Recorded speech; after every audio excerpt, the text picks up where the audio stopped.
Assalamualaikum warahmatullahi wabarakatuh. Sahabat Islam, kisah iblis ceritakan rahasianya kepada Rasulullah. Hadis ini diriwayatkan dari Muaz bin Jabal radhiyallahu anhu dari Ibnu Abbas. Dia berkata bahwa pada suatu hari dirinya bersama sahabat lainnya dan Rasulullah sedang mengadakan pertemuan di rumah salah seorang sahabat Ansar di Madinah. Tiba-tiba dari luar rumah terdengar seseorang mengetuk pintu dan meminta izin untuk masuk. Iblis berkata, "Wahai penghuni rumah, apakah kalian mengizinkan aku masuk karena kalian membutuhkan aku?" Rasulullah Shallallahu Alaihi Wasallam bertanya kepada para sahabat, "Apakah kalian tahu siapa yang berseru itu?" Para sahabat menjawab, "Tentu Allah dan Rasulnya yang lebih tahu. Dia adalah iblis yang terkutuk. Semoga Allah senantiasa melaknatnya." Umar bin Khattab berkata, "Wahai Rasulullah, apakah engkau mengizinkan aku membunuhnya?" "Bersabarlah wahai Umar, apakah engkau tidak tahu bahwa dia termasuk yang tertunda kematiannya sampai waktu yang ditentukan hari kiamat?" Rasulullah Shallallahu Alaihi Wasallam melanjutkan perkataannya. Beliau meminta kepada sahabat agar mendengarkan dan memahami ucapan yang disampaikan iblis.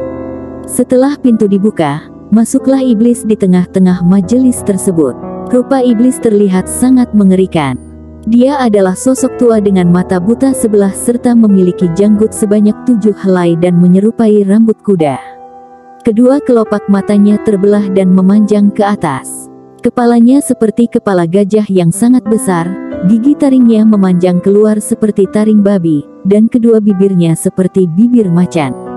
Iblis berkata, "Assalamualaikum ya Muhammad, salam untukmu wahai Muhammad. Assalamualaikum ya jamaatal muslimin, salam untuk kalian semua wahai golongan muslimin." Rasulullah Shallallahu Alaihi Wasallam menjawab, "Assalamualaikum ya lainin, keselamatan hanya milik Allah Subhanahu wa Ta'ala, wahai makhluk terlaknat. Aku mengetahui engkau punya keperluan terhadap kami. Apa keperluanmu itu wahai iblis?" "Wahai Muhammad, aku datang ke sini bukan atas kemauanku, namun karena terpaksa." "Siapa yang memaksamu?" "Seorang malaikat dari utusan Allah telah mendatangiku dan berkata, Allah Subhanahu wa Ta'ala memerintahkanmu untuk mendatangi Muhammad sambil menundukkan diri. Beritahu Muhammad tentang caramu dalam menggoda manusia. Jawablah dengan jujur semua pertanyaannya. Demi kebesaran Allah, andai kau berdusta satu kali saja, maka Allah akan jadikan dirimu debu yang ditiup angin. Oleh karena itu aku sekarang mendatangimu. Tanyalah apa yang hendak kau tanyakan. Jika aku berdusta, aku akan dicaci oleh setiap musuhku. Tidak ada sesuatu pun yang paling besar menimpaku daripada cacian musuh." Rasulullah Shallallahu Alaihi Wasallam lalu bertanya kepada iblis, "Kalau kau benar jujur, siapakah manusia yang paling kau benci?" Iblis segera menjawab, Kamu dan orang sepertimu adalah makhluk Allah yang paling aku benci." "Siapa selanjutnya?" "Pemuda yang bertakwa yang memberikan dirinya mengabdi kepada Allah Subhanahu wa Ta'ala." "Lalu siapa lagi?" "Orang alim dan wara." "Lalu siapa lagi?" "Orang yang selalu bersuci." "Siapa lagi?" "Seorang fakir yang sabar dan tak pernah mengeluhkan kesulitannya kepada orang lain." "Apa tanda kesabarannya?" "Wahai Muhammad, jika ia tidak mengeluhkan kesulitannya kepada orang lain selama 3 hari, Allah akan memberi pahala orang-orang yang sabar." "Selanjutnya apa?" "Orang kaya yang bersyukur." "Apa tanda kesyukurannya?" "Ia mengambil kekayaannya dari tempatnya, dan mengeluarkannya juga dari tempatnya." "Orang seperti apa Abu Bakar menurutmu?" "Ia tidak pernah menurutiku di masa jahiliyah, apalagi dalam Islam." Umar bin Khattab, "Demi Allah setiap berjumpa dengannya aku pasti kabur." Utsman bin Affan, "Aku malu kepada orang yang malaikat pun malu kepadanya." Ali bin Abi Thalib, "Aku berharap darinya agar kepalaku selamat, dan berharap ia melepaskanku dan aku melepaskannya, tetapi ia tak akan mau melakukan itu." Ali bin Abi Thalib selalu berzikir terhadap Allah Subhanahu wa Ta'ala. "Apa yang kau rasakan jika melihat seseorang dari umatku yang hendak salat?" "Aku merasa panas dingin dan gemetar."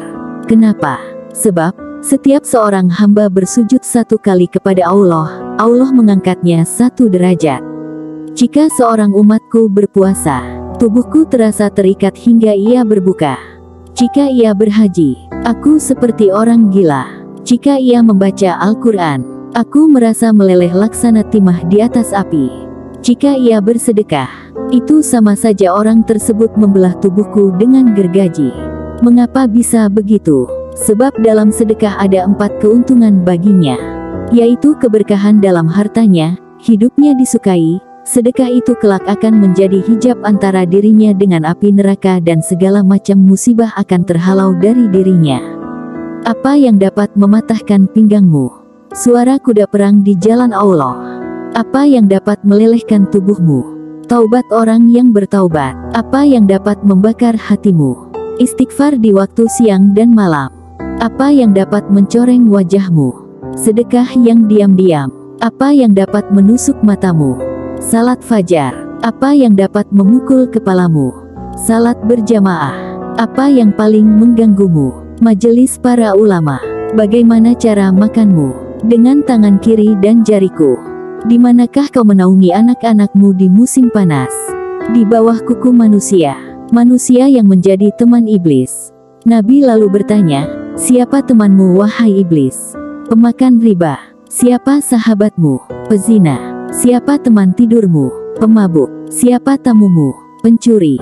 Siapa utusanmu? Tukang sihir. Apa yang membuatmu gembira? Bersumpah dengan cerai. Siapa kekasihmu? Orang yang meninggalkan salat Jumat. Siapa manusia yang paling membahagiakanmu? Orang yang meninggalkan salatnya dengan sengaja.